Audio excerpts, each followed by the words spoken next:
Di Jakarta, ada masa ketika warna hijau tua dengan garis putih begitu mudah dikenali. Ia muncul di berbagai sudut kota, melintas di jalan utama, berhenti di pinggir jalan, lalu kembali bergerak membawa penumpang ke tujuan masing-masing. Bus itu dikenal dengan satu nama, Kopaja. Kopaja lahir dari sebuah bentuk usaha bersama. Namanya merupakan singkatan dari Koperasi Angkutan Jakarta, yang pada masanya menjadi salah satu jawaban atas kebutuhan transportasi di ibu kota yang terus berkembang. Pada era 1970-an, Jakarta mengalami pertumbuhan yang cepat. Jumlah penduduk meningkat, aktivitas kota semakin padat, dan kebutuhan akan sarana transportasi menjadi semakin mendesak. Di tengah kondisi tersebut, Kopaja mulai hadir dan perlahan mengambil peran penting. Bus-bus ini melayani berbagai rute, menghubungkan kawasan satu dengan lainnya, dan menjadi pilihan yang mudah dijangkau oleh banyak orang. Seiring waktu, Kopaja semakin dikenal. Rutenya menjangkau berbagai wilayah, dari pusat kota hingga kawasan pinggiran, dari jalan besar hingga area padat penduduk. Bagi banyak orang, Kopaja menjadi bagian dari keseharian. Perjalanan berangkat kerja di pagi hari, perjalanan pulang di sore hari, suasana bus yang penuh dengan penumpang berdiri saling berdekatan. Di dalamnya, kota bergerak dengan caranya sendiri. Kopaja memiliki ciri yang khas, warna hijau yang mencolok, bentuk bus yang perlahan menua seiring waktu, dan gaya berkendara yang seringkali cepat dan dinamis.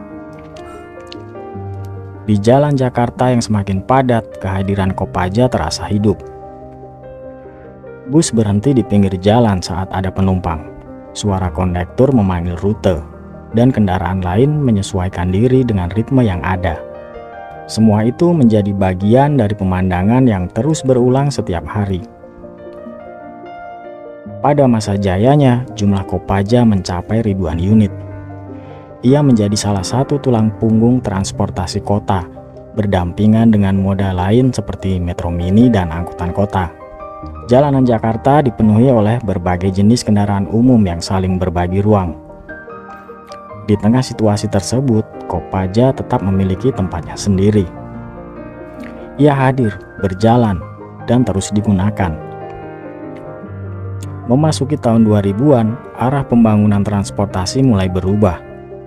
Kota membutuhkan sistem yang lebih terstruktur, lebih terintegrasi, dan lebih mudah diatur. Dalam proses itu, sistem lama mulai dievaluasi. Kopaja yang selama ini berjalan dengan pola tersendiri, perlahan mulai menghadapi tantangan baru. Perkembangan sistem seperti Transjakarta membawa perubahan yang cukup besar. Transportasi mulai diarahkan ke jalur khusus, dengan halte yang teratur dan sistem yang lebih terorganisir. Perubahan ini membuat perbedaan antara sistem lama dan sistem baru semakin terlihat. Kopaja tetap berjalan, tetapi ruangnya di jalanan mulai berkurang. Dalam proses perubahan tersebut, ada upaya untuk menyesuaikan diri. Sebagian armada mulai mengikuti sistem baru, sebagian lainnya tetap beroperasi seperti sebelumnya. Perubahan berjalan secara bertahap, jumlah armada berkurang, beberapa rute mengalami penyesuaian, dan secara perlahan keberadaan Kopaja tidak lagi sebesar sebelumnya. Kehadiran Kopaja di jalanan Jakarta semakin jarang terlihat. Rute-rute yang dulu ramai mulai berganti dengan sistem transportasi yang baru. Aktivitas yang dulu terasa biasa, kini mulai menjadi kenangan. Perubahan ini tidak terjadi dalam satu waktu, melainkan berlangsung perlahan. Dan dalam proses itu, wajah kota ikut berubah. Saat ini, Kopaja masih bisa ditemukan dalam jumlah yang jauh lebih sedikit.